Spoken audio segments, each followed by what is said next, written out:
Hey there, friends. Welcome back to another journey through the ancient halls of myth and legend. Tonight, we're traveling north to the frozen reaches of the Norse cosmos, where gods walked among ash trees and 9 worlds spiraled out from a single great root. This is a story about light, about love, and about the kind of loss that changes everything. Before we begin, if you enjoy these deep dives into mythology, please take a moment to like this video and subscribe to the channel, but only if you genuinely appreciate what we do here. And I'd love to know where in the world you're watching from and what time it is for you right now. Are you listening as the sun rises, or are you here with me in the quiet darkness? Drop a comment and let me know. It's always fascinating to see this community spread across so many time zones, all united by a love of these old stories. Now get comfortable. Dim the lights if you can, maybe grab a blanket, turn on that fan or rain sounds in the background.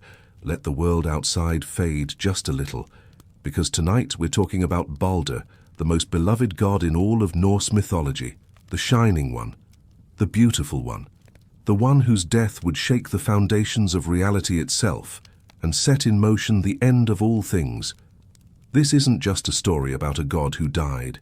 It's a story about what happens when perfection meets mortality, when love can't save you, and when the universe itself begins to understand that even immortals have expiration dates. So settle in, take a breath, and let's begin with the god who was so radiant that light literally shone from his body, the god who everyone loved, and the god whose tragedy would become the first domino in the apocalypse known as Ragnarök. Let's talk about Baldr the Beautiful. Imagine, if you will, a being so magnificent that poets struggled to find words adequate enough to describe him. That was Baldr. In the great halls of Asgard, where gods of thunder and war and trickery made their home, Baldr stood apart, not through strength or cunning, but through sheer radiance. His very presence was luminous. According to the old texts, particularly Snorri Sturluson's prose Edda, Baldr was so fair of feature and so bright that light literally emanated from him. His skin glowed with an inner brilliance. His hair was described as so golden and lustrous that the whitest of all grasses was compared to his eyelashes. Think about that for a moment. The whitest grass in all the 9 worlds was only just worthy of being compared to his eyebrows.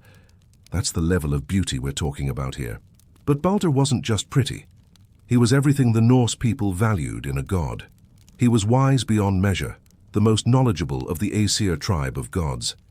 He was fair-spoken, meaning his words were always measured, always gracious. He was the god you went to when you needed sound judgment, when disputes needed settling, when justice needed to be tempered with mercy. He possessed that rare combination of intelligence and compassion that made him not just respected, but genuinely beloved. And here's the thing about Baldr that makes him unique among Norse gods. Most of the Aesir were complicated, messy, flawed.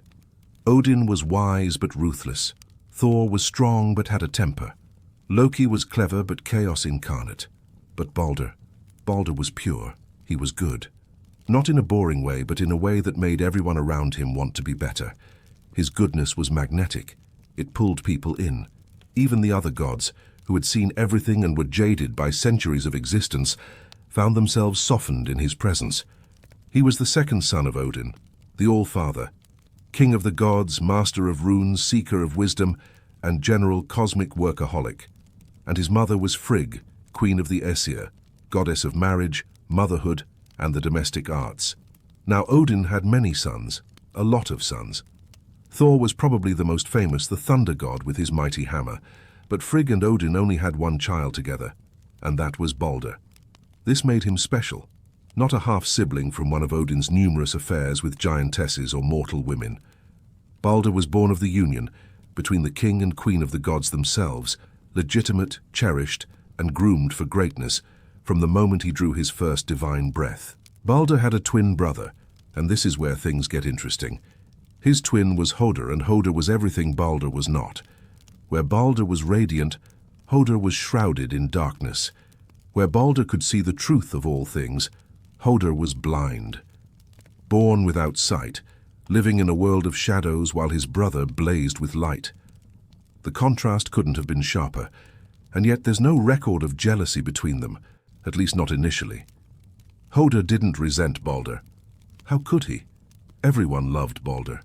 Even his opposite, even his shadow, couldn't help but adore him. Baldr was married to Nanna, a goddess associated with joy, peace, and the moon in some interpretations. Their love was genuine, deep, and according to all accounts, blissfully happy. They had a son together named Forseti, who would grow up to become the god of justice and reconciliation. Forseti inherited his father's sense of fairness and wisdom, and he built himself a magnificent hall called Glitnir, which had a roof of shining silver and pillars of gold. This hall served as a court of justice where gods and men alike could bring their disputes, and Forseti, with his father's patient temperament, would help them find resolution. The apple, as they say, didn't fall far from the tree. But let's talk about where Baldr lived, because even his home was extraordinary. His hall was called Breidablik, which translates roughly to broad gleaming or wide shining. According to the Prose Edda, Breidablik was the most beautiful place in all of Asgard. Not the largest, that honor might have gone to Odin's Valhalla or Thor's Bilskirnir, but the most beautiful. And here's the fascinating part. It was said that nothing unclean, nothing evil, nothing unjust could exist within Breidablik. It was literally a place where negativity couldn't survive. The architecture itself was attuned to purity. Imagine a space where lies died on your lips, where anger evaporated before it could take root, where only truth and goodness could breathe. That was Baldr's home, a sanctuary in the truest sense. He also owned the greatest ship ever built in all the 9 worlds. Its name was Hringhorni, which means ship with a circle at the stem, or ringhorn. This vessel was so massive, so magnificent, that it was said no other ship could match it. Not the ships of mortal men, not even the vessels of the other gods. Hringhorni was a masterwork of divine craftsmanship, and it belonged to the god of light and beauty. Though, as we'll discover, this ship would serve a far different purpose than merely sailing celestial seas. So here's the picture. Baldr was the golden sun, literally glowing, living in an enchanted hall where darkness couldn't enter, married to a loving wife, father to a just son, brother to the other great gods of Asgard. He had everything. He was everything. And everyone, and I mean everyone, loved him. Not out of obligation, not out of fear or worship or political necessity. They loved him because he was, simply put, lovely. Even the usually cynical, usually mischievous gods found themselves charmed by Baldr's presence.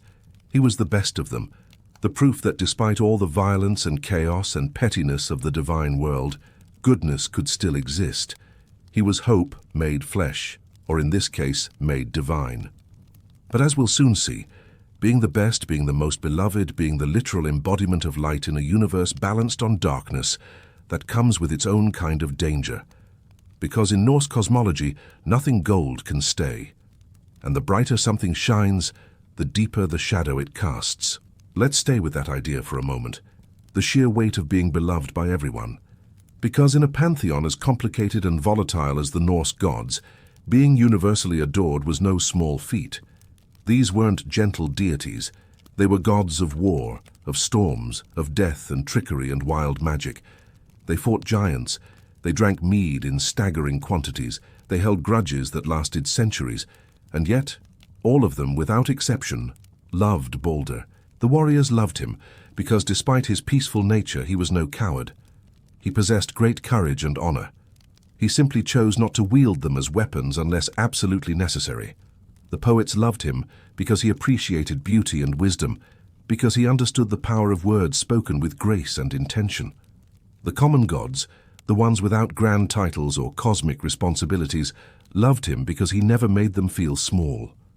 Baldr didn't have the arrogance that often came with divine royalty. He carried his status lightly, as if it were a cloak he could remove at any time.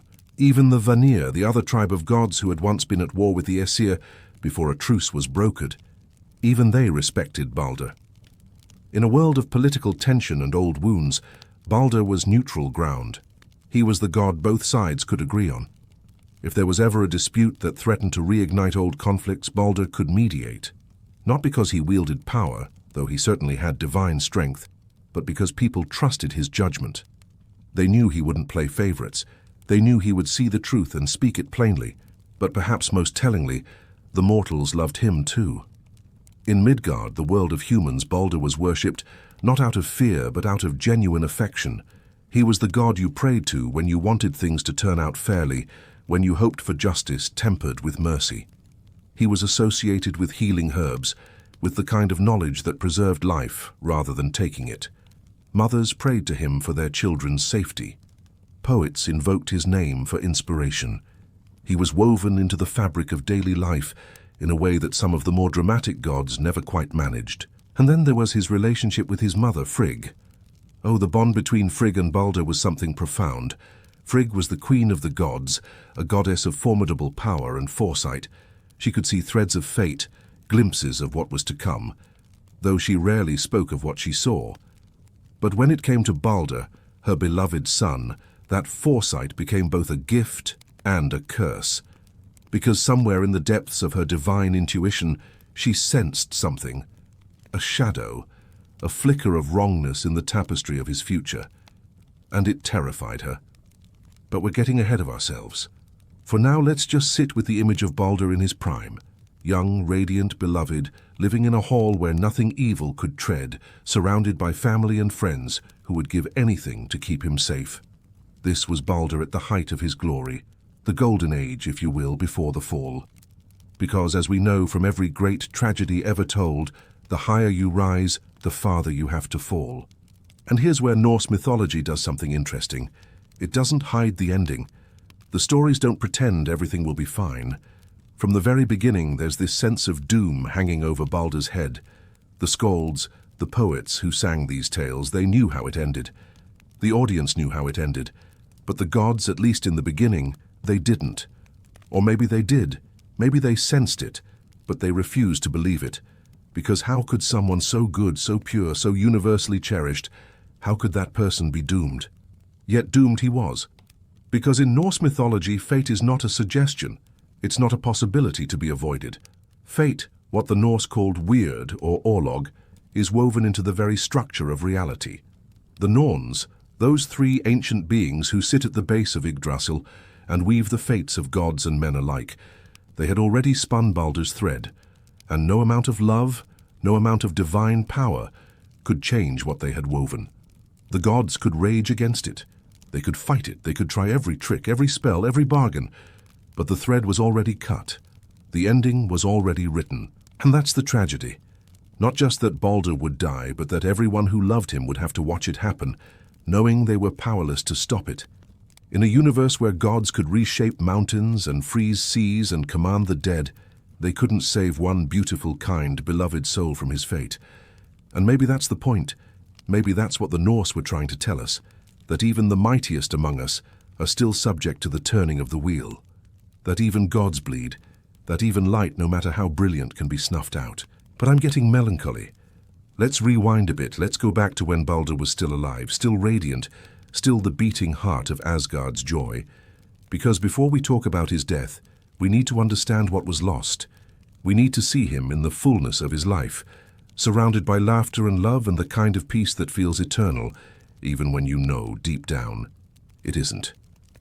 We need to see what the world looked like when Baldr still walked through Breidablik's halls, when his laughter still echoed across Asgard's golden fields, when his wisdom still guided the gods through their disputes. We need to see the light before we talk about the darkness. So let's linger here just a little longer in the before, in the time when Baldr's future was still a mystery, when his mother's fears were just whispers in the back of her mind, when the gods could still pretend that someone so good could live forever. Let's stay in the light, because the shadow is coming, it's always coming, and when it arrives, it will change everything. It started with dreams. Bad dreams, the kind that wake you in the cold hours before dawn, your heart pounding, your mind racing, unable to shake the feeling that something terrible is lurking just beyond the edge of your vision. For a god, especially one as serene as Baldr, nightmares were unusual. Gods didn't typically suffer from mortal anxieties. They were above such things, or so they liked to believe. But these dreams were different. They weren't vague, formless anxieties.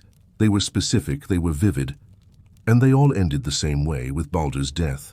Night after night the dreams came. Visions of darkness swallowing light, of cold hands pulling him down into shadow, of a finality that even divine immortality couldn't escape.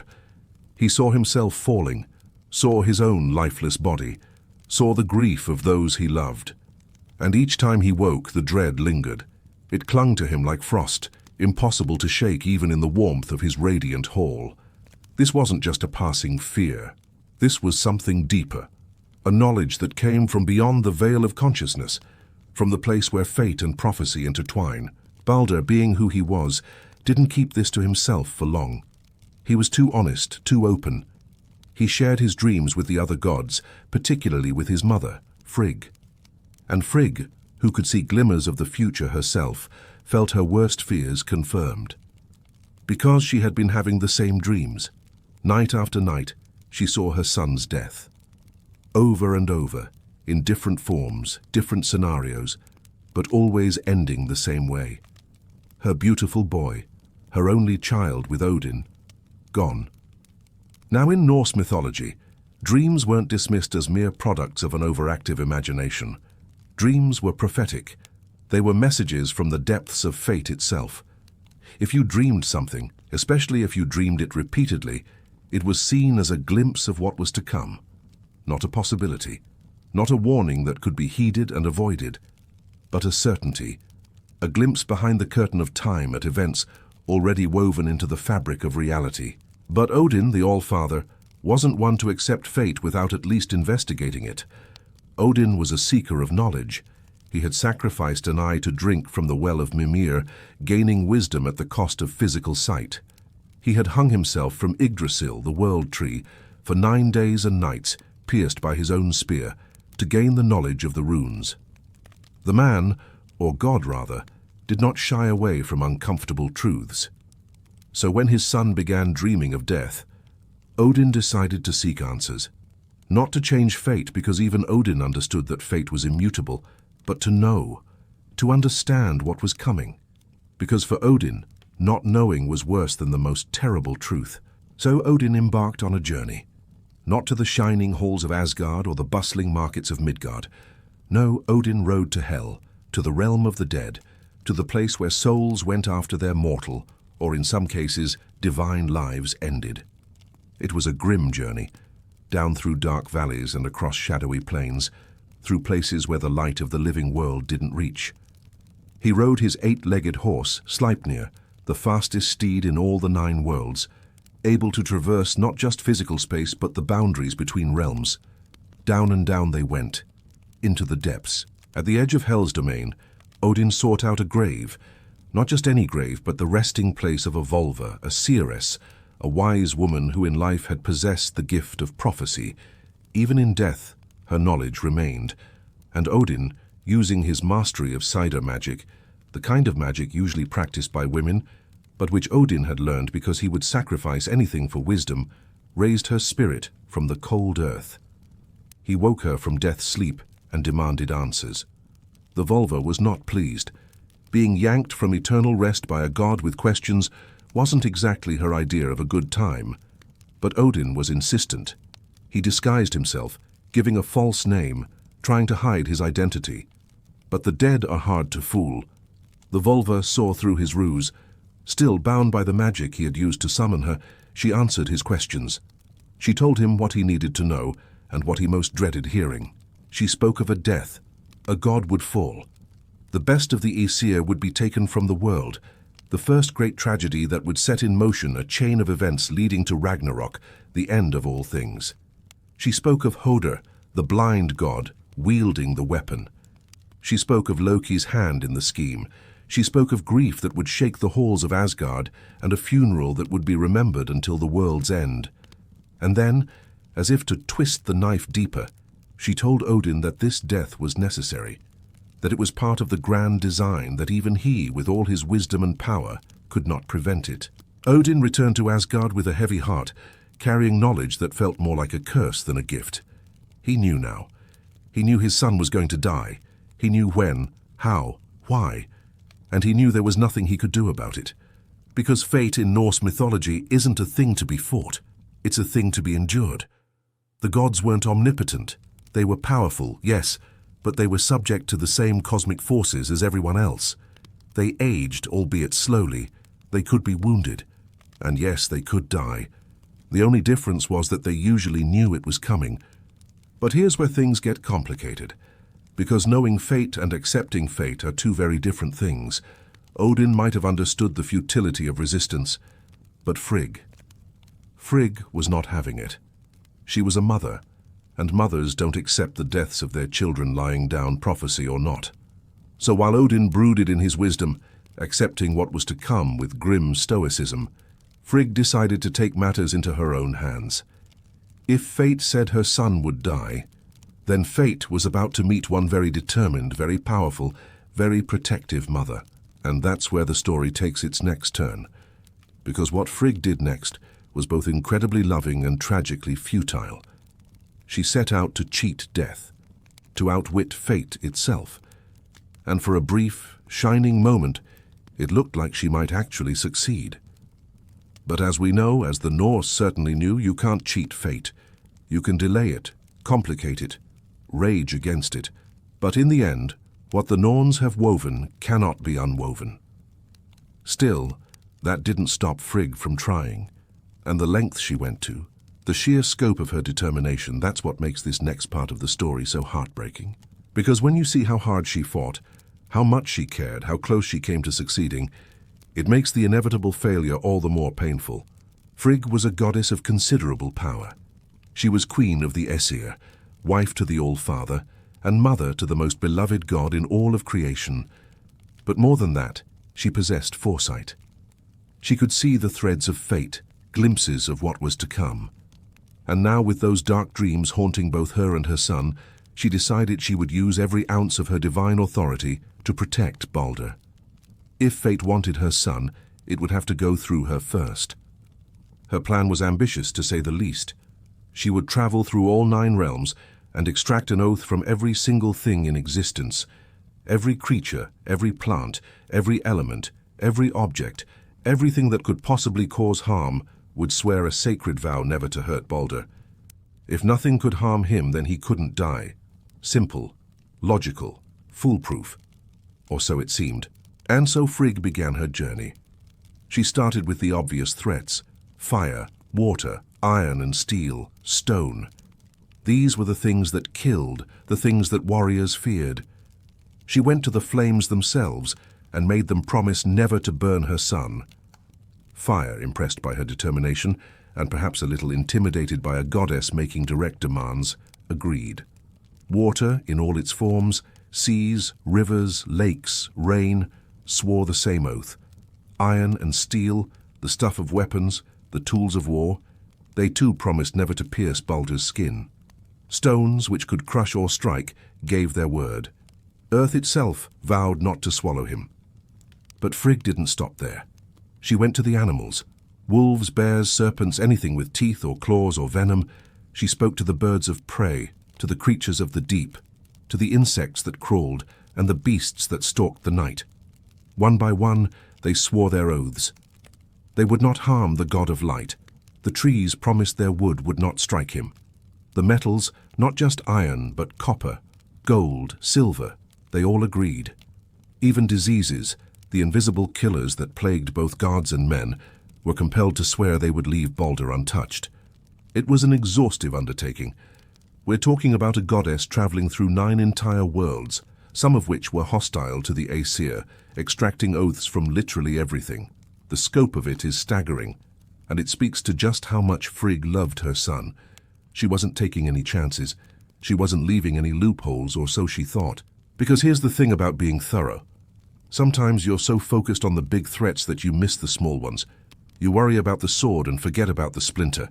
You guard against the dragon and overlook the bug.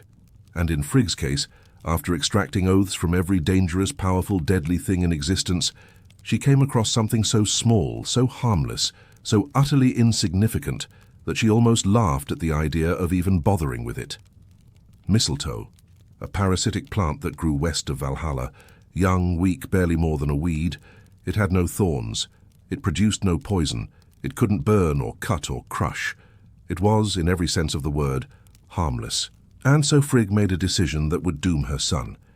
She didn't ask the mistletoe to swear the oath. She looked at this tiny, innocent plant and thought, what could this possibly do to a god? It seemed absurd, paranoid even, to demand a vow from something so utterly unthreatening. So she moved on. She had bigger concerns, more dangerous elements to secure. The mistletoe could be ignored. It was nothing, less than nothing, a footnote in her grand plan. And with that one oversight, with that single moment of rational dismissal, Frigg had unknowingly left a crack in her son's armor, a tiny, almost invisible vulnerability. But in the world of myth and fate, tiny cracks are all you need, because someone was watching, someone was listening, and that someone had a talent for finding weaknesses and exploiting them with surgical precision. That someone was Loki. Now Loki is complicated. He always has been. He wasn't evil in the mustache-twirling villain sense. He was chaos. He was the trickster, the boundary crosser, the one who existed in the spaces between order and disorder. He was clever, dangerously so. He could be helpful, using his cunning to solve problems the other gods couldn't. But he could also be destructive, petty, vindictive. He was a wild card, unpredictable. And as Baldr grew more and more beloved, as the other gods fawned over him, as everyone talked about how wonderful and pure and perfect he was, something soured in Loki. Was it jealousy? Maybe. Loki was used to being the clever one, the interesting one, and now all the attention was on Baldr, who didn't even have to try. He just existed, and everyone loved him. Was it resentment? Possibly. Loki was tolerated by the gods, sometimes appreciated, but never truly accepted. Never truly one of them. He was always the outsider, always on the periphery, always proving his worth. While Baldr, perfect Baldr, was simply accepted without question. Or maybe it was something deeper. Maybe Loki, in his twisted way, was tired of the pretense, tired of everyone acting like Asgard was perfect when he could see the cracks. And Baldr, with his untouchable purity, represented everything Loki wasn't and could never be. Whatever the reason, Loki decided to act. Not openly. Loki was too smart for that. He would be subtle, clever. He would find the flaw in Frigg's perfect plan and exploit it. So he disguised himself. Shape-shifting was one of Loki's gifts, and he used it now to transform into an old woman, hunched and harmless, the kind of person who could ask questions without arousing suspicion. And in this disguise he sought out Frigg. He found her in her hall and he struck up a conversation. Just a friendly chat between two women, or so it seemed. He praised her, complimented her wisdom, and then, casually, innocently, asked about the oaths. "I've heard," the old woman said, "that you've made everything in the 9 worlds swear not to harm your son. Is it true? Has everything really taken the oath?" Frigg, proud of her accomplishment and seeing no harm in sharing with a harmless old woman, confirmed it. "Yes," she said, "everything has sworn. Fire, water, iron, stone, every creature and plant. Nothing can hurt my Baldr now." "Everything?" the old woman pressed, her voice sweet and curious. "Surely there must have been something you missed, something so small it didn't seem worth the effort." And Frigg, in a moment of honesty that would haunt her for eternity, admitted the truth. "Well," she said, "there was one thing. A little plant, mistletoe, growing west of Valhalla. It seemed too young, too insignificant. I didn't bother with it." And there it was, the crack in the armor, the one weakness in an otherwise flawless defense. Loki, still in his disguise, thanked Frigg for the pleasant conversation and left. And as soon as he was out of sight, the disguise fell away. He smiled, a smile that held no warmth, and set off to find the mistletoe. The plant was exactly where Frigg had said it would be, west of Valhalla, clinging to an ash tree. It was small, unremarkable, with pale berries and delicate leaves. Loki examined it for a moment, almost amused by how innocent it looked. This was the thing that would bring down the most beloved god in all the 9 worlds, this scrap of green. But Loki knew better than to underestimate small things. He had made a career out of being underestimated himself. He reached up and plucked a branch of the mistletoe, carefully, reverently almost. And then, with the patience and precision of a craftsman, he began to shape it. He carved it down, sharpened it, fashioned it into a dart. Not a large weapon, not a spear or a sword, just a small pointed projectile, but it didn't need to be large, it just needed to hit its mark. And in Loki's hands it would. Back in Asgard, the gods had discovered something wonderful. Baldr was invulnerable. Thanks to Frigg's oaths, nothing could harm him. And the gods, being gods, decided to test this in the most entertaining way possible.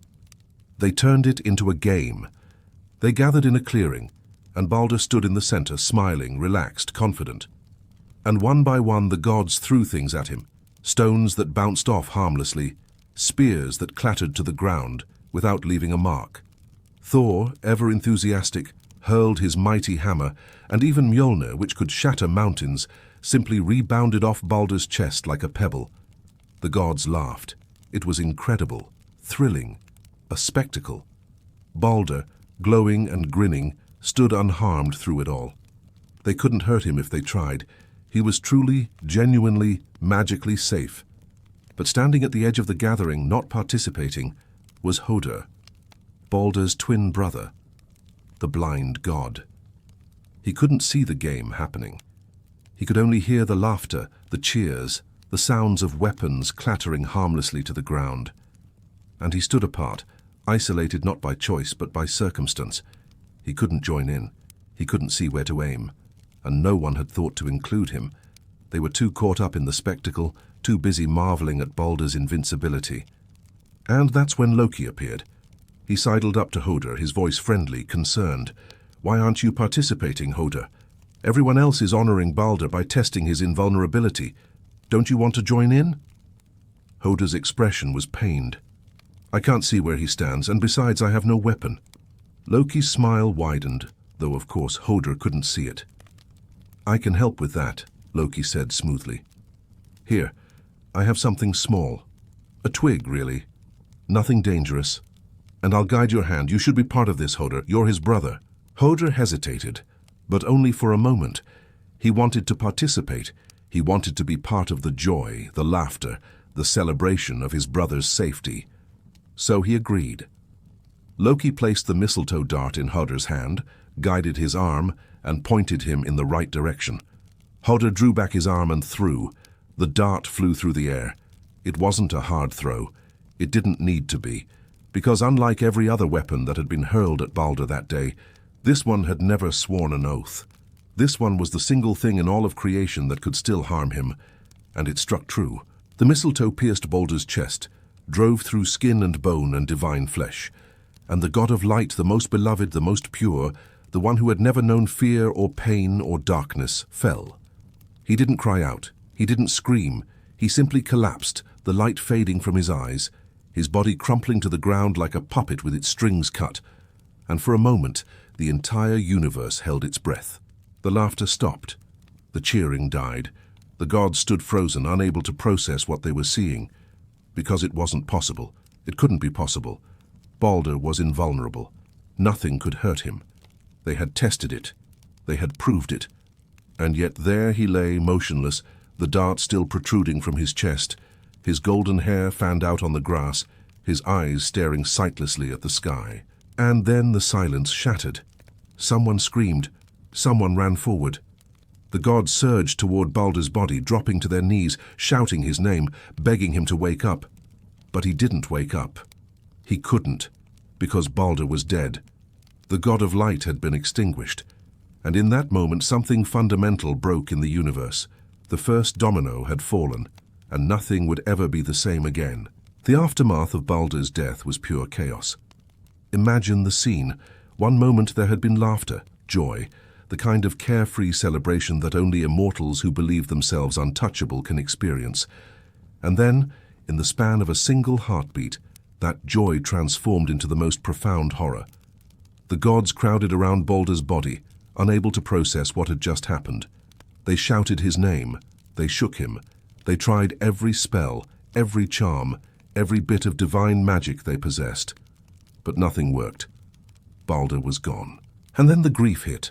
Not the quiet, private grief that mortals experience. This was divine grief, cosmic grief, the kind that shook the very foundations of reality. The gods wept, not metaphorically, actually literally wept, their tears falling like rain across Asgard. Thor, the mighty god of thunder, who had faced giants and dragons without flinching, dropped to his knees and sobbed. Odin stood silent, his one good eye fixed on his son's body, his face carved from stone, grief too deep for tears. And Frigg, oh Frigg, the queen of the gods, let out a wail that echoed through all 9 realms, a sound of pure, unfiltered anguish, the sound of a mother who had tried to save her child and failed. But in the midst of all this chaos, there was one person who stood very still. Hoder, the blind god who had thrown the dart. He didn't understand what had happened. He had heard the dart fly, heard it strike, heard his brother fall, but he didn't understand why.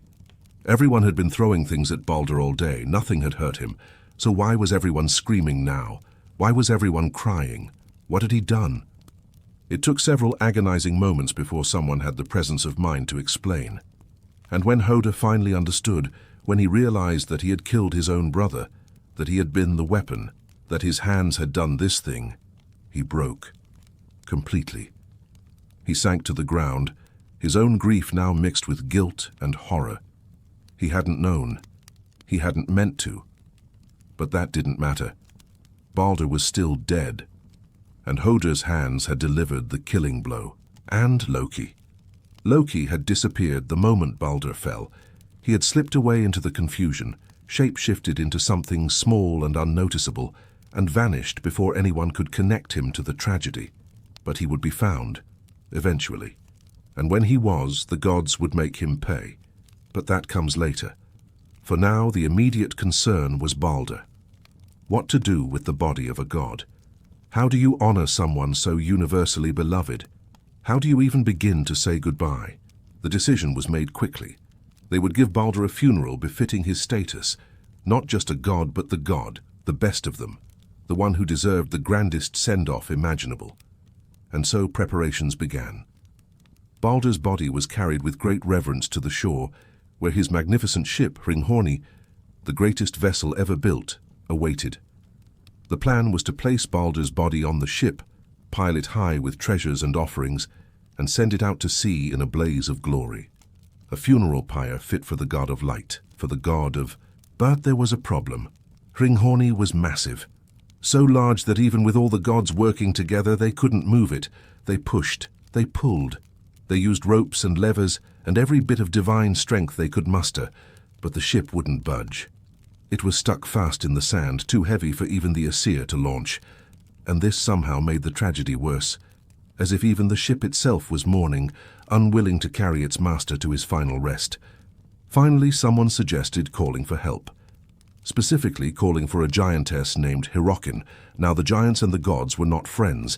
They were enemies, in fact, locked in a cosmic struggle that would one day culminate in Ragnarök. But desperate times call for desperate measures. And the gods needed strength that even they didn't possess. So messengers were sent to Jotunheim, the land of the giants, to request Hyrrokin's aid. She came, riding a wolf using serpents as reins because apparently subtlety wasn't her strong suit. Hyrrokin was enormous, powerful, and more than a little intimidating, but she agreed to help. She dismounted, walked to the prow of Hringhorni, braced herself and pushed. And when I say pushed, I mean she gave the ship a shove so forceful that fire literally sparked from the rollers beneath it. The ground shook, the earth trembled, the ship shot forward, launched into the sea with such violence that Thor, already on edge from grief and rage, nearly smashed Hyrrokin with his hammer for being too rough. But the other gods restrained him. She was helping. She was doing what they couldn't. And besides, the ship was launched. That was what mattered. With Hringhorni now floating in the water, the gods began the funeral proper. Baldr's body, washed and dressed in his finest robes, was laid carefully on the deck. Around him they piled treasures, swords and shields, golden rings and precious stones, all the finest things the gods possessed. They wanted Baldr to arrive in the afterlife with honor, with wealth, with everything that befitted his station. And then Odin stepped forward. The All-Father approached his son's body, and in a moment that would become the stuff of legend and mystery, he leaned down and whispered something in Baldr's ear. What he said, no one knows. It's one of the great unanswered questions of Norse mythology. Some speculated it was a secret, a final message from father to son. Others thought it might have been a spell, a prayer, a promise. Odin himself later used this moment as the basis for an unanswerable riddle, asking others, what did Odin whisper in Baldr's ear, knowing full well that no one could answer? It was a secret carried between the living and the dead, never to be revealed. After Odin's whisper, he placed his most prized possession on the funeral pyre, Draupnir, the golden ring. This wasn't just any ring. Draupnir was a magical artifact that every 9th night would produce 8 more rings of equal weight and value. It was a symbol of abundance, of generosity, of endless prosperity, and Odin placed it on his dead son, a gift to carry into the next world, a symbol of love that transcended even death. As then the most heartbreaking moment of all, Nanna, Baldr's wife, arrived at the shore. She had been elsewhere when the tragedy occurred, perhaps tending to their son Forseti, perhaps simply going about her day, unaware that her world was about to shatter. When she reached the gathering and saw her husband's body laid out on the ship, she didn't scream. She didn't cry. She simply stared, her face pale, her eyes wide with disbelief. And then, as the reality of it settled over her, as she truly understood that Baldr was gone, her heart broke. Literally, Nanna collapsed. She fell to the ground, clutching her chest, her breath coming in shallow gasps. And then she died, right there on the shore, in full view of the assembled gods. She died of grief. Her heart, unable to bear the weight of losing Baldr, simply stopped. Some versions of the myth say she threw herself onto the funeral pyre, choosing death rather than life without her husband. Others say she died of pure heartbreak, her body giving out under the strain.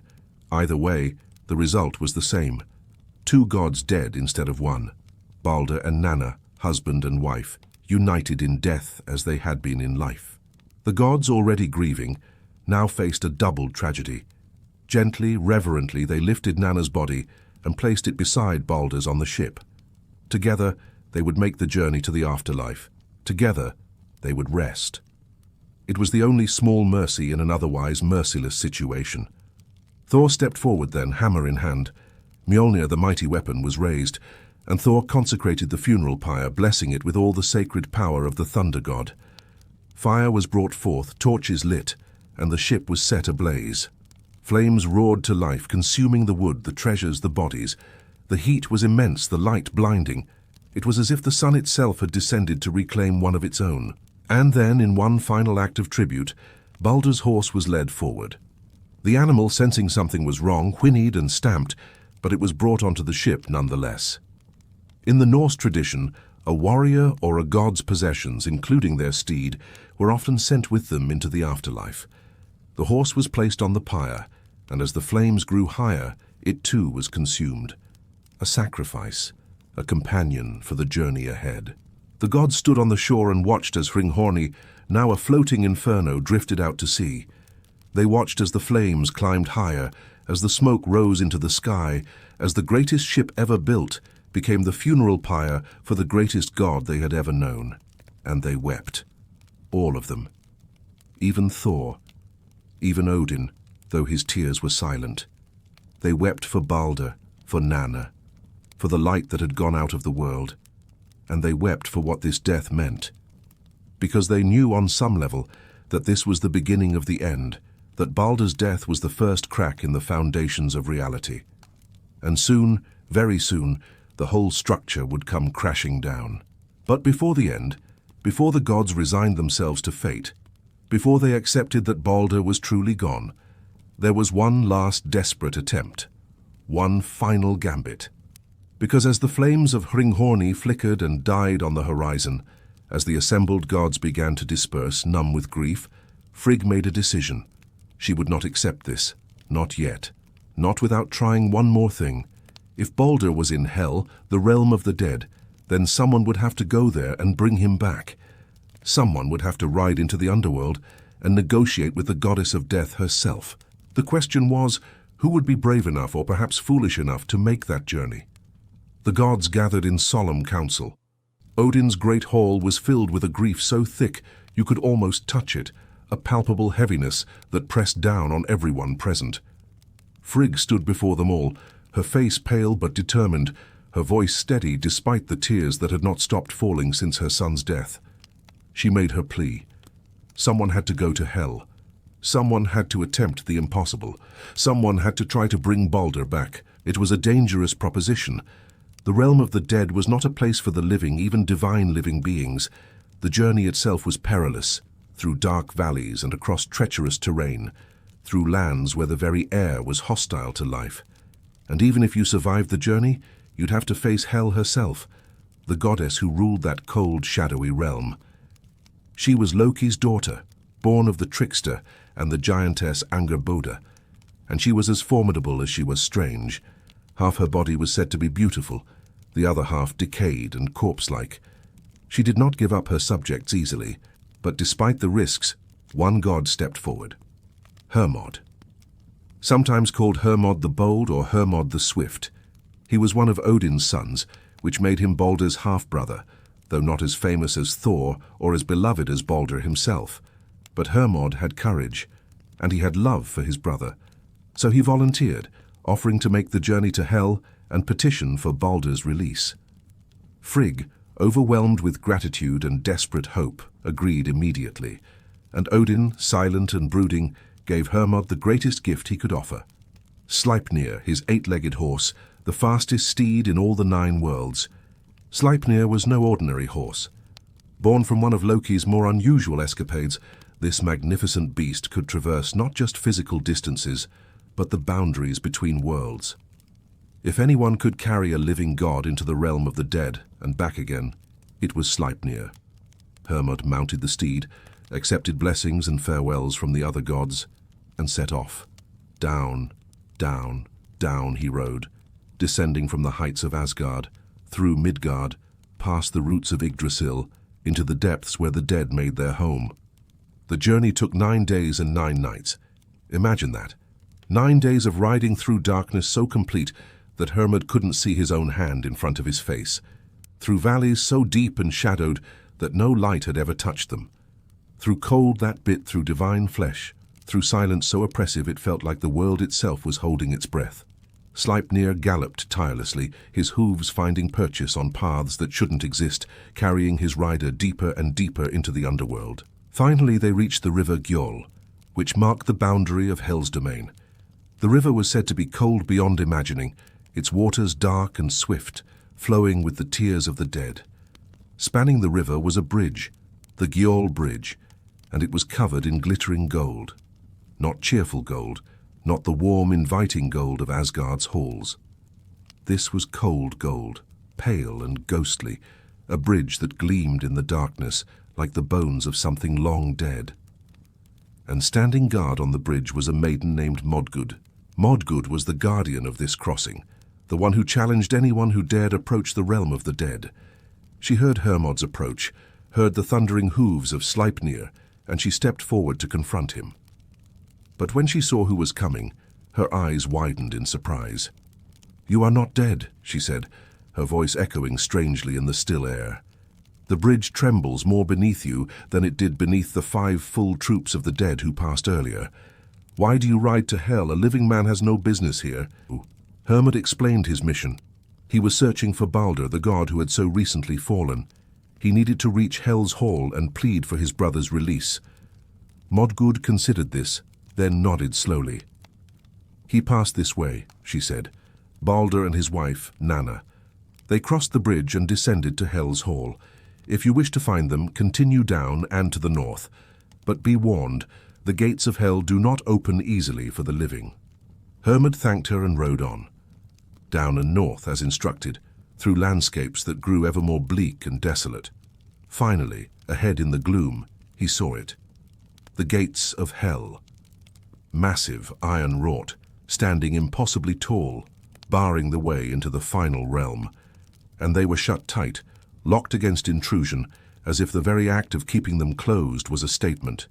The dead stay dead, the living stay living, and never shall the two meet. But Hermod had not come this far to be stopped by a gate. He urged Sleipnir forward, building speed faster and faster until they were galloping at full tilt toward the imposing barrier. And then, at the last possible moment, Sleipnir leapt. The eight-legged horse launched himself into the air, muscles bunching and releasing with explosive force, and cleared the gates in a single magnificent bound. They came down hard on the other side, hooves striking the cold ground with a sound like thunder, and Hermod found himself inside. Inside the realm of the dead, inside Hell. The hall that greeted him was vast and shadowy, filled with the pallid forms of the dead. They moved slowly, almost aimlessly, their eyes dull and distant. These were not the heroic dead who went to Valhalla, the warriors who would feast and fight in Odin's hall until Ragnarök. These were the ordinary dead, the ones who died of old age or sickness or simple bad luck. They existed here in a kind of half-life, not suffering exactly, but not truly living either. It was a place of neutrality, of endless grey, of waiting without hope or fear. And there, seated in the place of honor at the far end of the hall, Hermod saw him, Baldr, his brother, still radiant even in death, still beautiful, still unmistakable. And beside him sat Nanna, her hand in his, the two of them together even in this shadowy place. They looked up as Hermod approached, and for a moment Baldr's face lit with surprise and what might have been hope. But the one Hermod needed to speak with was not Baldr. It was the mistress of this realm, Hel herself. She sat upon a throne carved from bone and shadow, her face half beautiful and half decay, her eyes ancient and knowing. She watched Hermod approach with an expression that gave nothing away. When he finally stood before her, he bowed, showing respect, and then spoke his piece. He told her of the grief in Asgard, of the gods weeping, of the world mourning the loss of Baldr. He begged her, with all the eloquence and passion he possessed, to release Baldr from her realm, to let him return to the living. Hel listened in silence. When Hermod finished, she leaned back in her throne and considered. For a long moment she said nothing, and the hall was so quiet that Hermod could hear his own heartbeat. Then, finally, Hel spoke. "You say that Baldr is loved," she said, her voice like the whisper of wind through a tomb. "You say that all of Asgard mourns him. Very well, I will release him, but on one condition." Hermod leaned forward, hope flaring in his chest. "Name it," he said. Hel's lips curved in something that might have been a smile, though it held no warmth. "If all things in the world, living and dead, weep for Baldr," she said, "then he may return. But if even one thing refuses to weep, if even one thing withholds its tears, then Baldr remains here with me." It was a clever condition. It sounded simple, but the scope of it was staggering. All things, every creature, every plant, every rock and river and breath of wind, everything in all the 9 realms had to mourn Baldr. But Hermod, desperate and hopeful, agreed immediately. It was a chance. A slim one perhaps, but a chance nonetheless. He would return to Asgard and relay Hel's terms, and surely, surely, everything would weep for Baldr. How could they not? He was beloved by all. Before Hermod left, Baldr stood and approached him. The god of light took the ring Draupnir from his arm, the precious gift Odin had placed on the funeral pyre, and handed it to Hermod. "Give this back to my father," Baldr said softly, "as a remembrance of me." Nanna too gave gifts, a linen robe for Frigg and a golden ring for Fulla, Frigg's handmaid and confidant, small tokens, messages from the dead to the living, carried by the one who could still travel between worlds. And then Hermod mounted Sleipnir once more and rode back the way he had come. Out through Hel's gates, across the Gjöll bridge, up through the dark valleys and shadowed paths, back to the light and warmth of Asgard. When he arrived, the gods crowded around him, desperate for news. And Hermod told them everything. Hel's condition. The chance, slim as it was, to bring Baldr home. All things had to weep. And the gods, energized by this glimmer of hope, sprang into action. They sent messengers, everywhere, to every corner of the 9 realms, to Midgard, Jotunheim, Alfheim, Svartalfheim, every world connected by Yggdrasil's branches. The messengers carried the news of Baldr's death and the plea for mourning. They asked everything they encountered to weep for the fallen god, and the response was overwhelming. The trees wept sap, the rivers wept water, the stones wept dew. Animals howled and cried. Humans sobbed openly, many of them having loved Baldr from afar, having prayed to him. having found comfort in stories of his kindness. Even the elements seemed to mourn. The rain fell heavier, the wind blew colder. The very earth seemed to shudder with grief. But then, in a cave deep in the mountains, the messengers encountered a giantess. Her name was Thok. She was alone, sitting in the shadows, her face hard and unyielding. The messengers approached her, told her of Baldr's death, and asked her to weep. Just one tear. That was all. Just one tear to help bring the god of light back to the world. And Thok looked at them with cold, emotionless eyes, and refused. "Let hell hold what she has," Thok said, her voice flat and pitiless. "Baldr brought me no joy in life. He will bring me no sorrow in death. Let the goddess keep him." The messengers were stunned. They pleaded, they begged, they explained what was at stake.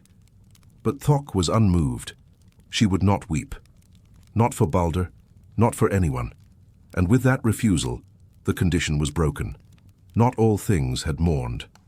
One being, one single giantess in a forgotten cave had withheld her tears, and because of that, Baldr would remain in hell, forever. The news was brought back to Asgard, and the hope that had briefly flared died as quickly as it had come. The gods were devastated. They had been so close. Everything had wept, everything except one, and now Baldr was lost to them, trapped in the realm of the dead never to return, or at least not until the end of the world. But here's the thing. Thok wasn't really a giantess. Oh, she looked like one, she spoke like one. But the gods suspected, and rightly so, that Thok was Loki in disguise. Loki, who had orchestrated Baldr's death, who had found the loophole in Frigg's protection, who had manipulated Hodr into throwing the fatal dart, now appeared one final time to ensure that Baldr stayed dead. Because if Baldr returned, if everything went back to normal, then Loki's trick would have been for nothing.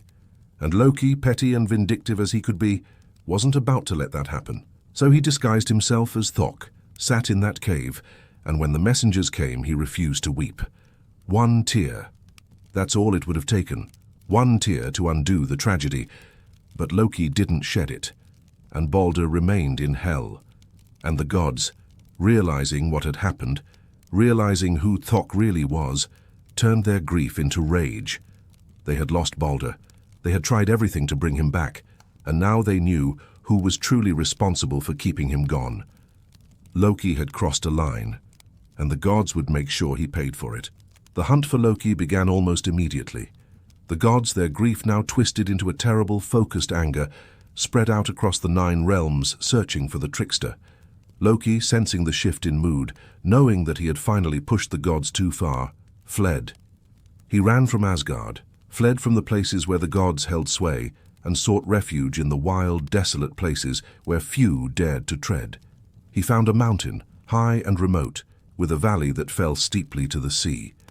Near a waterfall, he built a small house with 4 doors, one facing each direction, so that he could keep watch from every angle.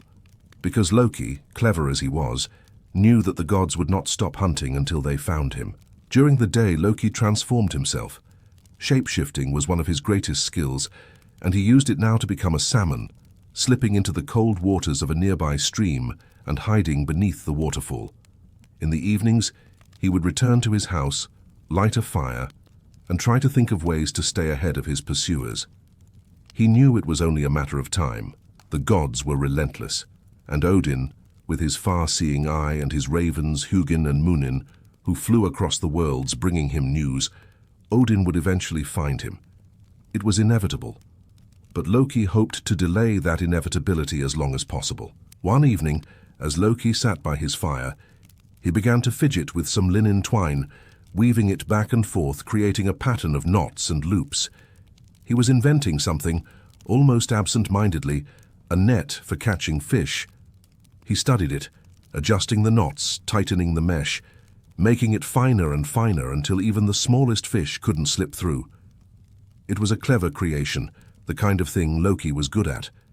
But as he worked, he heard something. Voices, distant, but growing closer.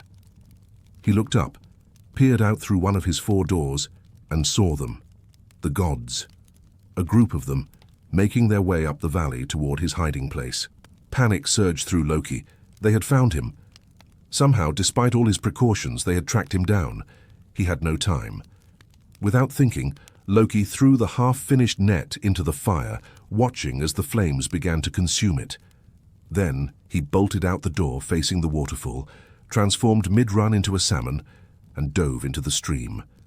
The cold water closed over him, and he swam desperately, seeking the deepest, darkest part of the current where he might hide unseen. The gods reached the house moments later. Odin entered first, his single eye sweeping the empty room. The fire was still burning, and in the flames he saw the remains of the net, half-burned but still recognizable. Odin was wise, perhaps the wisest being in all the 9 realms.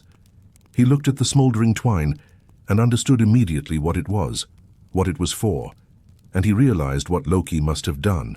If Loki had been working on a net to catch fish, then Loki had likely turned himself into a fish to hide. "We'll need a net," Odin said simply. And using the pattern they could see in the burned remnants, the gods quickly fashioned their own net from the same kind of linen twine. They took it to the stream, spread it wide, and began to drag it through the water. Once, twice, 3 times they swept the net through the current, and each time Loki, in his salmon form, barely managed to escape, darting through gaps, leaping over the net, using every bit of his cunning and agility to evade capture. But the gods were learning. They adjusted their technique, closed off the escape routes, made the net tighter. On the next sweep, Loki tried to leap over the net again, launching himself out of the water in a desperate bid for freedom. And Thor, standing ready, his reflexes honed from centuries of battle, reached out and caught the fish mid-air. His massive hand closed around Loki's slippery, writhing form, gripping him tight. Loki struggled, thrashing violently, but Thor's grip was iron. And in fact, it was Thor's grasp that gave salmon their characteristic shape, their narrow, tapered tails, because he had squeezed so hard to keep Loki from escaping. The gods dragged Loki, now forced back into his normal form, to a cave. Not Hell's realm, but a dark, forgotten place deep beneath the earth, a place where light never reached and hope never lived. And there they prepared his punishment. Because what Loki had done, orchestrating Baldr's death and then ensuring he stayed dead, that was unforgivable. The gods had tolerated Loki's tricks before, his pranks and schemes and boundary-crossing chaos. But this was different. This was murder. This was betrayal on a cosmic scale. And the gods would make sure Loki suffered for it. They brought Loki's sons, Narfi and Vali, innocent children caught in their father's web of consequences, and in an act of cruelty that even by Norse standards was horrifying, the gods transformed one of the sons, Vali, into a wolf. Not a noble wolf, not a beast with any sense of self or reason, but a feral, maddened thing driven only by hunger and instinct. And this wolf, this creature that had moments ago been Loki's son, turned on his brother Narfi and tore him apart. Right there, in front of Loki, the trickster god, bound and helpless, was forced to watch as one son murdered the other, as blood and screams filled the cave, as his family was destroyed before his eyes. And then, in a final act of grim poetic justice, the gods took Narfi's entrails, the guts of Loki's slain son, and used them to bind Loki. They stretched him across 3 large stones, fastening his shoulders to one, his hips to another, his legs to a third. They wrapped the entrails around him, tying him so tightly that he couldn't move, couldn't twist, couldn't escape. And as soon as the bindings were secure, the entrails transformed, hardening into iron chains. Loki was trapped, bound by the remains of his own child, chained to the earth, unable to break free. But the gods weren't done. Skadi, a giantess who had her own grudge against Loki, he had been involved in the death of her father, stepped forward. In her hands she carried a serpent, venomous and writhing, its fangs dripping with poison. She fastened the serpent to a stalactite directly above Loki's face, positioning it so that the venom would drip, slowly and steadily, directly onto him. The first drop hit, landing on Loki's face, and he screamed. The poison burned, corrosive and agonizing, eating through skin and bone. Every drop was a fresh torment, a new spike of pain. But Loki was not entirely alone in his punishment. Sigyn, his wife, faithful despite everything, despite all the chaos and betrayal and destruction Loki had caused, Sigyn came to the cave and sat beside him. She held a bowl over Loki's face, catching the venom as it dripped from the serpent's fangs, protecting him from the worst of the pain. For hours, for days, for years, she sat there, holding that bowl, catching the poison. But eventually, inevitably, the bowl would fill. And when it did, Sigyn had to leave her husband's side just for a moment, just long enough to empty the bowl and return. And in those brief moments when Sigyn was gone, when there was no bowl to catch the venom, the poison fell directly onto Loki's face. He writhed in agony, thrashing against his bonds, his body convulsing with pain. And when Loki thrashed, when he struggled, the entire earth shook. Earthquakes. That's what the Norse believed caused them. Not tectonic plates, not shifting continents, but Loki, bound beneath the earth, suffering under serpent's venom, his pain so great that it made the world tremble. And this was Loki's fate. Bound in darkness, tormented by poison, guarded by his faithful wife, suffering every moment of every day until the end of the world. Because that's how long he would be held. Until Ragnarök. Until the great unraveling.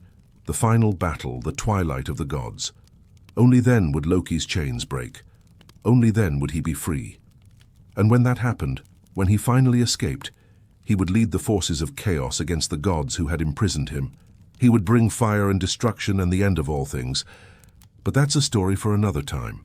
For now Loki was trapped. Baldr was dead.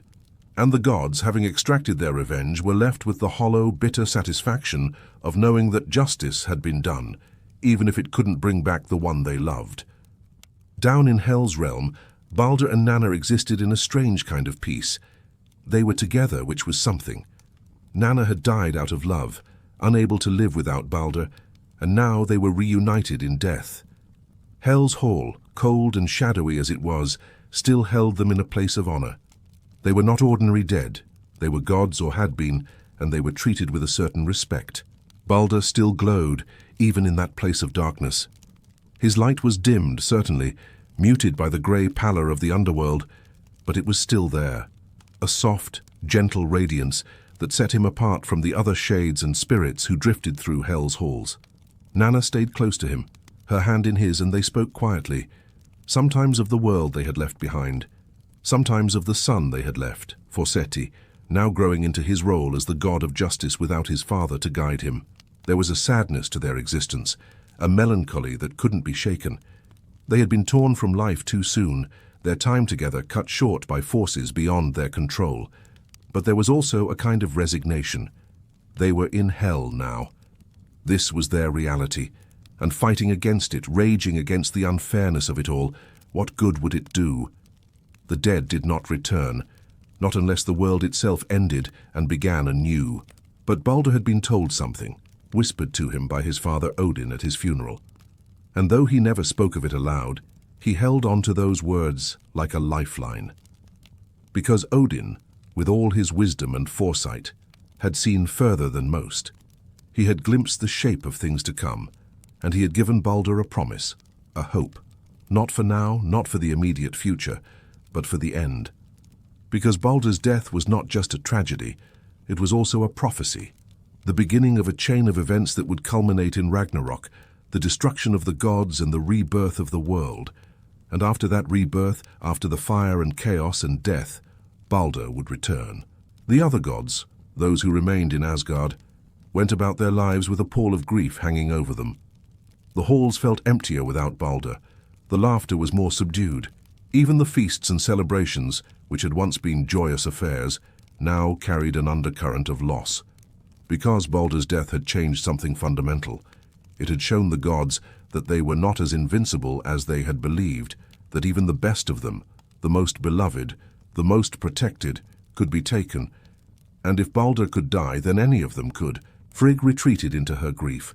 She had done everything in her power to save her son, had extracted oaths from all of creation, had sent messengers across the 9 realms, and still it hadn't been enough.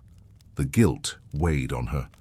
The mistletoe, such a small thing, such a tiny oversight, and it had cost her everything. She blamed herself, even though it was Loki who had orchestrated the tragedy, even though it was fate that had woven this ending. Mothers always blame themselves. Odin, for his part, grew darker, more withdrawn. He spent more time in his hall, Valaskjalf, staring out over the worlds with his one good eye, watching, waiting. He knew what was coming.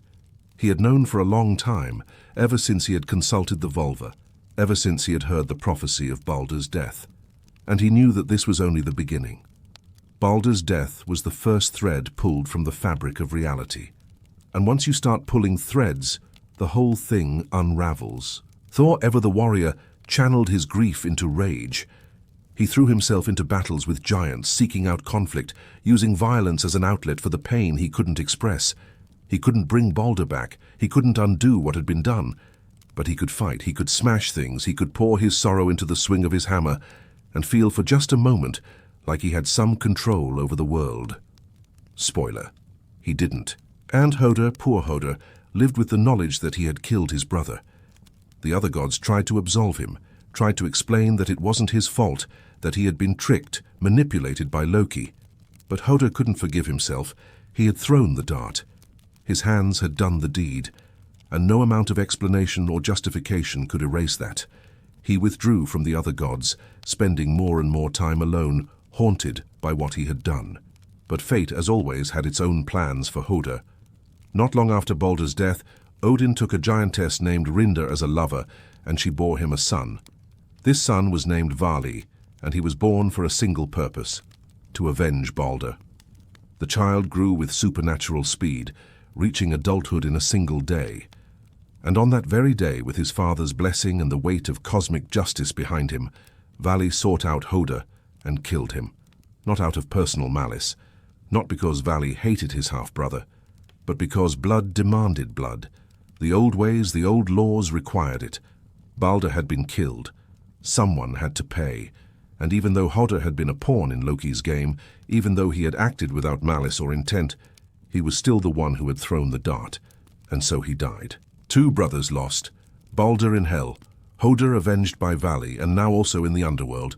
The family of Odin, fractured beyond repair, and all because of a trick, a lie, a tiny overlooked plant. This is the nature of Norse tragedy. It's not clean, it's not fair. Heroes and villains alike suffer. Guilt is complicated, justice is messy, and the gods, for all their power, are just as helpless in the face of fate as any mortal. The 9 worlds settled into a new normal, one without Baldr's light, one shadowed by the knowledge that the end was coming. Because everyone could feel it. The balance had been disrupted. The cosmic order, carefully maintained by the gods for centuries, had been shaken. Baldr's death was a wound in reality itself, and from that wound darkness was seeping in. Loki, bound beneath the earth, suffered. The gods, grieving and diminished, tried to carry on. Baldr and Nanna, trapped in hell, waited. And far in the future, approaching with the inevitability of a tidal wave, Ragnarök loomed. The end of the world, the twilight of the gods. The final battle where everything would burn, where the gods would fall, where the 9 realms would be consumed by fire and flood. And it all started here, with the death of a god too pure for the world he lived in, killed by a weapon too small to be feared. But before we get to the end, before we talk about Ragnarök and the destruction and the rebirth, we need to understand what Baldr's death meant. Not just on a personal level, not just for the grieving gods and the tragic family, but on a cosmic scale. Because in Norse mythology, everything is connected. Actions have consequences that ripple out through the 9 realms, through time itself. And Baldr's death was the pebble that started the avalanche. The world itself began to change. Winters grew longer, harsher. The sun seemed to shine less brightly. Some said that Sul, the goddess who drove the sun's chariot across the sky, was weeping as she rode, and her tears dimmed the light. The balance between the forces of order, represented by the gods, and the forces of chaos, represented by the giants and monsters, began to tip. Conflicts that had been manageable before now escalated. Giants grew bolder, encroaching on territories they had previously avoided. The boundaries between worlds became less stable, easier to cross, as if reality itself was fraying at the edges. And in the depths, in the dark places, things stirred. Fenrir, the great wolf son of Loki, bound by the gods with a magical chain, began to strain against his bonds. Jormungandr, the world serpent coiled around Midgard at the bottom of the ocean, grew restless, his massive body shifting, causing storms and tidal waves. Hel herself, ruler of the dead, felt the change, felt the approaching end, and began to prepare. These weren't independent events. They were symptoms of a single underlying truth. The world was dying. The age of the gods was coming to a close, and Baldr's death was the moment when that truth became undeniable. The prophecy, the one Odin had heard from the vulva, the one he had tried so hard to avoid or at least delay, was coming to pass. Baldr's death was the first sign of Ragnarök. Not just a tragic event, but the trigger, the catalyst. The moment when the slow, inevitable slide toward apocalypse began in earnest. The gods had always known Ragnarök was coming. It was woven into the very fabric of their mythology, an ending written into the beginning. But they had hoped, perhaps foolishly, that it was still far off, that they had time, that they could delay it, prepare for it, maybe even find a way to prevent it. But Baldr's death shattered those hopes. Time was up. The end was approaching. And no amount of preparation would make a difference. Because when Ragnarök comes, it doesn't ask permission. It doesn't give warnings. It simply arrives. A storm of fire and blood and chaos, and it consumes everything in its path. We'll talk more about Ragnarök in a moment, about the signs and the battles and the destruction. But for now, let's stay with the gods in the aftermath of Baldr's death. Let's sit with their grief, their fear, their slowly dawning understanding that the world they knew was ending. Because that's the real tragedy of Baldr's story. Not just that he died, but what his death meant. The loss of innocence, the end of the Golden Age. The realization that even gods are mortal, that even light can be extinguished, and that no amount of love or power or wisdom can stop fate when it decides to turn its wheel. So the gods mourned, and they waited. Because there was nothing else they could do. They had avenged Baldr. They had punished Loki. They had tried to bring him back and failed. Now all they could do was live with the knowledge of what was coming, to carry on day by day, knowing that each sunrise brought them closer to the final sunset, to the end of all things. And in Hel's realm, Baldr waited too, not in despair but with a strange kind of hope, because he had been told in that whispered secret at his funeral that the end was not truly the end, that after Ragnarök, after the fire and the death and the destruction, there would be a new beginning, a new world, and in that new world Baldr would rise again. But we're getting ahead of ourselves. Let's talk about the end first. Let's talk about Ragnarök, about the twilight of the gods, about the final battle and the ultimate fate of those we've come to know. Because this story isn't over yet, not by a long shot. The tragedy of Baldr is only the opening act. The real show, the final, terrible, magnificent show, is still to come. Ragnarök. The word itself carries weight, doesn't it? The fate of the gods, the twilight of the divine. In Norse mythology, this is the big one. The apocalypse, the end of everything. But unlike a lot of apocalyptic myths, Ragnarök isn't presented as a punishment or a cleansing or a judgment. It's just the way things are. It's inevitable. It's cyclical. The world is born, the world lives, the world dies, and then maybe the world is born again. That's the pattern. And Baldr's death was the moment when the wheel turned toward the dying. The signs of Ragnarök's approach are stark and terrifying. First comes Fimbulwinter, the great winter that lasts 3 years with no summer in between. Imagine that. 3 solid years of ice and snow and darkness. Crops fail, animals freeze. Humans huddle together for warmth, burning what little remains of their dwindling resources, watching their children and elders die from cold and starvation. It's not a subtle sign. It's a scream, a warning written in frost and despair that the end is nigh. During this time, society breaks down. The bonds that hold people together, the laws, the traditions, the family ties, all of it crumbles under the weight of survival. Brother turns on brother. Father betrays son. The social fabric tears, and what's left is raw, desperate chaos. The Norse called this the age of the axe, the age of the sword, a time when violence becomes the only currency, and honor is forgotten in the scramble to stay alive one more day. And then the sun and moon are devoured. Throughout the ages, two wolves have been chasing the celestial bodies across the sky. Skoll chases the sun, and Hati chases the moon. It's been a chase without end, the wolves always hungry, always pursuing, never quite catching their prey. But during Ragnarök they finally succeed. Skoll catches the sun and swallows it whole. Hati catches the moon, and the sky goes dark. Not the darkness of night, which is expected, which is natural, but a deep final darkness. The kind that signals not just the end of day, but the end of days. The stars fall from the heavens, the earth shakes, mountains crumble. The seas rise up, flooding the lands, drowning what little remains of civilization. And in the midst of this chaos, the enemies of the gods are freed from their bonds. Fenrir, the great wolf, breaks his magical chains at last. For years the gods had bound him with Gleipnir, a chain made from impossible things, the sound of a cat's footfall, the beard of a woman, the roots of a mountain, the sinews of a bear, the breath of a fish, the spittle of a bird. It was unbreakable, or so they thought. But during Ragnarök, even the unbreakable breaks. Fenrir is loose, and he is hungry. Jormungandr, the world serpent, rises from the depths of the ocean. His massive body, which has encircled the entire world, convulses and thrashes, causing tidal waves that destroy coastlines and drown islands. He opens his mouth, and poison pours out, filling the air, making the very act of breathing a torment. And Loki, bound for so long beneath the earth, tortured by serpent venom, finally breaks free. His chains shatter. His rage, held in check for centuries, erupts. He gathers his forces, the enemies of the gods, the giants and monsters, and all those who have suffered under Asgard's rule. He commands a ship, Naglfar, which is built from the fingernails and toenails of the dead, a horrifying vessel that sails toward Asgard, carrying an army of destruction. The gods meanwhile prepare for the final battle. They have known this was coming. Odin has seen it in his visions. The Norns, those weavers of fate, have spoken of it.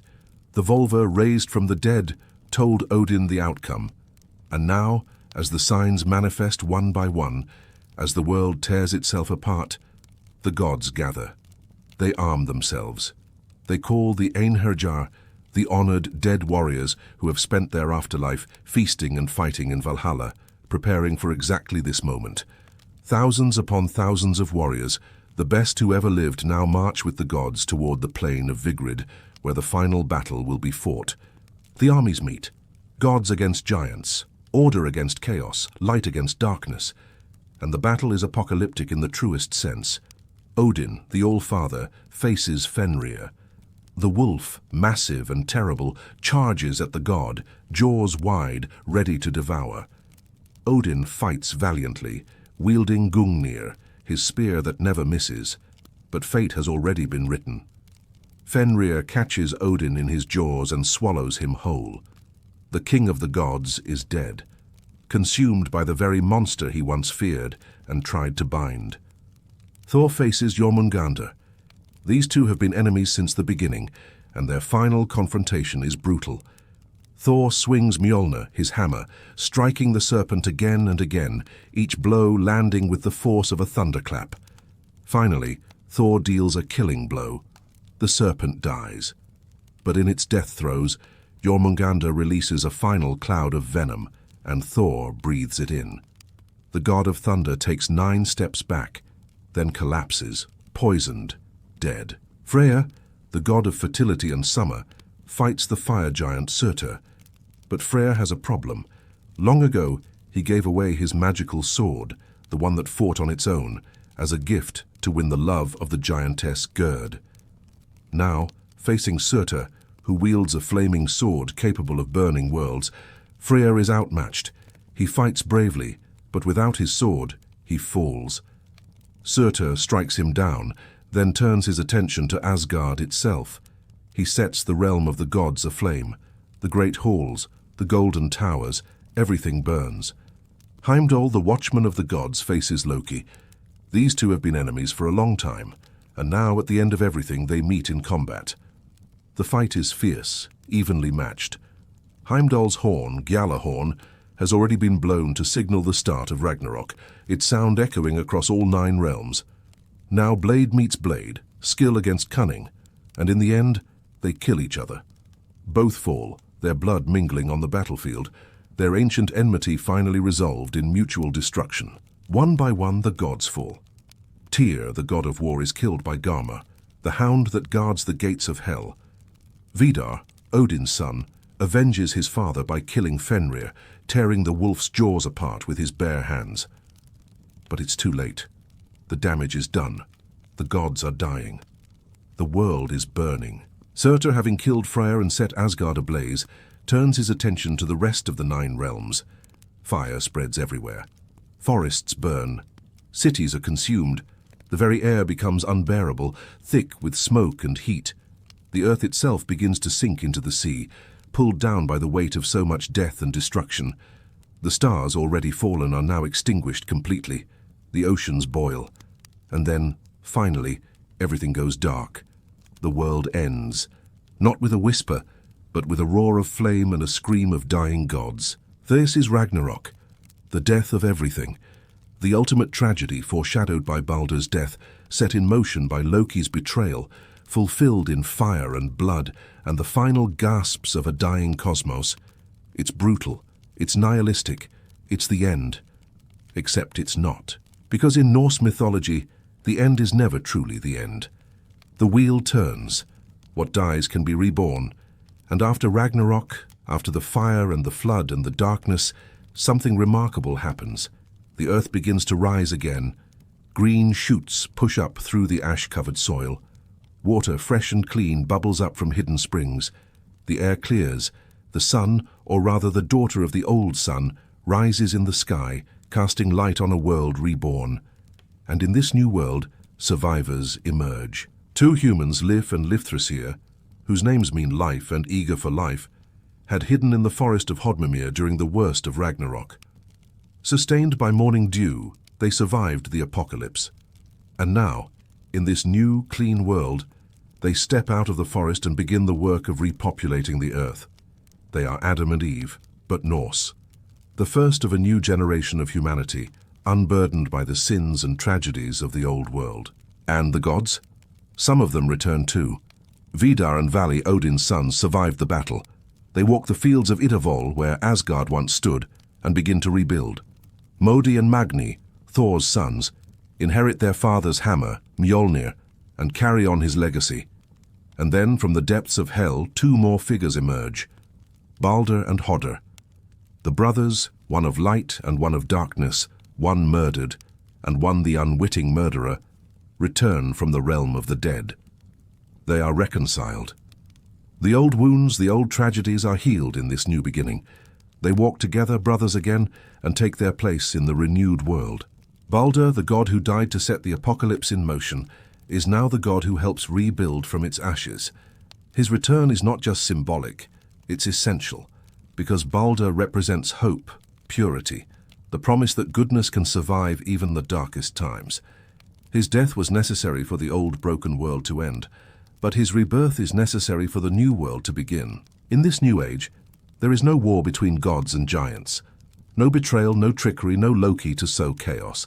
It's a golden age, a fresh start, a chance to do things differently. The surviving gods find remnants of the old world, including the golden chess pieces they used to play with in the days before Ragnarök. They sit on the green grass of the reborn earth and remember. They tell stories of the old times, of the heroes and the tragedies, of Odin and Thor and all the others who fell. They remember Baldr's death, the catalyst for everything that came after, and they honor the past while building toward the future. This is the cycle: death and rebirth, destruction and renewal. The wheel turns, and the story begins again. It's a profoundly beautiful and deeply Norse idea, that even in the face of inevitable doom, even knowing that everything you build will one day burn, you still build, you still fight, you still love. Because the act of living, the act of trying, is what matters, not the ending. And after the ending, there's a beginning again.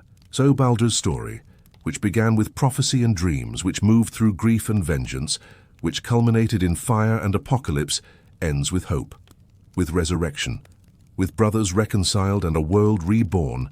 He is the God who had to die so that everything else could live again. And in that there's a kind of terrible, tragic poetry. The most beloved, the most pure, became the sacrifice that redeemed the cosmos. Not willingly, not knowingly, but inevitably, as fate had always intended. And that's the power of these old stories. They don't promise happy endings, they don't guarantee justice or fairness, but they do promise meaning. They promise that even in tragedy, even in loss, even in the inevitable march toward oblivion, there's a thread of something greater, a pattern, a purpose. And when you look at that pattern from far enough away, you can see the whole design, the death that leads to rebirth, the ending that becomes a beginning, the light that goes out only to be rekindled in a new dawn.